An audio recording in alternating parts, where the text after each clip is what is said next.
Successful entrepreneurs are often called business magnates, barons, capitals of industry, and so on. These terms can suggest that the entrepreneur wields power on the market. But does he? Entrepreneurs serve rather than rule. Who does he serve? His customers. A well-conceived entrepreneur role is to serve the customers, to correctly anticipate customers' still unsatisfied needs, and to do his best to satisfy them. As Ludwig von Mises wrote, "The direction of all economic affairs is in the market society a task of the entrepreneurs. Theirs is the control of production. They are at the helm and steer the ship. A superficial observer would believe that they are supreme, but they are not. They are bound to obey unconditionally the captain's orders. The captain is the consumer. Neither the entrepreneurs, nor the farmers, nor the capitalists determine what has to be produced. The consumers do that." People looking for work ask themselves, what would I like to do? The entrepreneurs ask themselves a different question. What would my clients like me to do? There are lucky guys who like to do what consumers want them to do, but an entrepreneur cannot put higher his wants than consumer wishes. Mises put it like this: if the consumers, without a taste for the beautiful, prefer things ugly and vulgar, he must, contrary to his own convictions, supply them with such things. A consumer isn't someone we would call a good boss. He is very demanding. He often changes his preferences. He fires one producer without notice or giving any reason, and hires the other producer who he suddenly decides he likes better now. The Polish economist Dr. Matt Mahai, in his satirical text, A Retail Seller's Petition Against Junk Sales Contracts, writes about consumers in this way. Clients make deals with whomever they want, and on conditions they want. If you do not accept my price offer, I'm going to find someone else, they bellow. In addition, as if it wasn't enough, the consumer laws and state institutions protect them. Consumers are constantly blackmailing us, the sellers, that they won't make a purchase. They don't realize how humiliating for human dignity their constant visits, questions, and window shopping are, terrorizing us, the sellers, just to change their purchase decision at any moment. One day clients will come and buy something.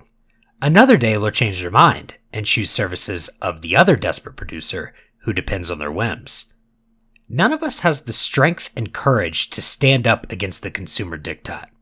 We accept this state and unwillingly agree to the worst junk contracts of them all: incidental, imminent, non-renewable, and without any health insurance. As the producer's boss, the consumer, is this harsh? He must take his wishes into account if he doesn't want to lose his position. At the same time, if the consumer is the producer's boss, he is also his employee's boss. The consumer is the one who, by buying or refraining from purchase, decides what should be produced, in what quantity, and in what quality. He decides unknowingly about the prices and wages.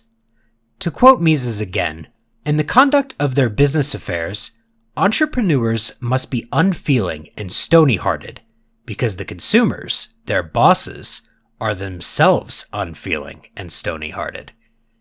Why does Mises call consumers such mean names? Unfeeling? Stony-hearted?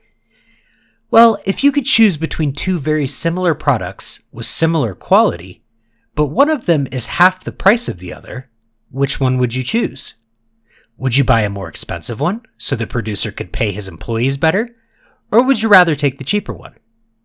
If there was information on the label that this product is 20% more expensive because the producer pays his employees 20% more than the competition, would you choose it?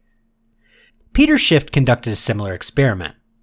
He talked to people who were leaving Walmart and asked them if they think Walmart employees should earn 15% more. Most of them replied yes. Next, he asked if they would accept 15% product price rise. The answers were mixed after this question. Some people replied that they wouldn't because the low prices are the reason they shop there, but the others said that they would be ready to accept higher prices. For those people, Schiff had a last question. would you be willing to give us 15% of what you've paid today? And we will give this money to the Walmart employees at the end of the day. Not one of the asked people decided to help the employees by giving them money. The truth is, it doesn't matter economically what people say, but what they do. It's the actual actions that matter. Human preferences are revealed by action, not by words. It's true that consumer power is hard to notice when we work for the company and our boss is giving us our daily tasks. No one comes to him and tells him what to do. But the entrepreneur's power is an illusion because he cannot force consumers to do anything. The consumer can simply walk away, not use his product or service, or go to the competition if it's available. The consumer is the king on the market. He decides what to buy and what not to buy. He decides by his choices what should be produced and what profit a producer would make. Just to be clear, we are not saying that a single consumer will change the company policy, but a consumer as a market role is a decisive role.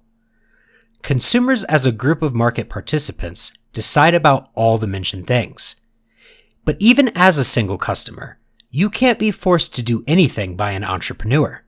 Some company annoys you, you can stop using their products and tell every person you can to stop using their products as well. Or you can use similar products from their competitor, who you like better. At the end, it's worth it to mention that a division between producers and consumers is technical and necessary to explain market roles or functions.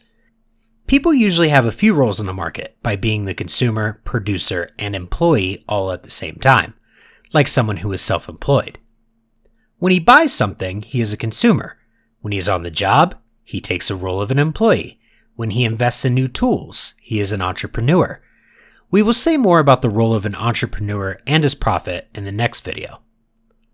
Please visit EconClips.com, where you'll find more videos like this one. If you like our work and want to see more, please support our project. You can see how you can do that in the video description below.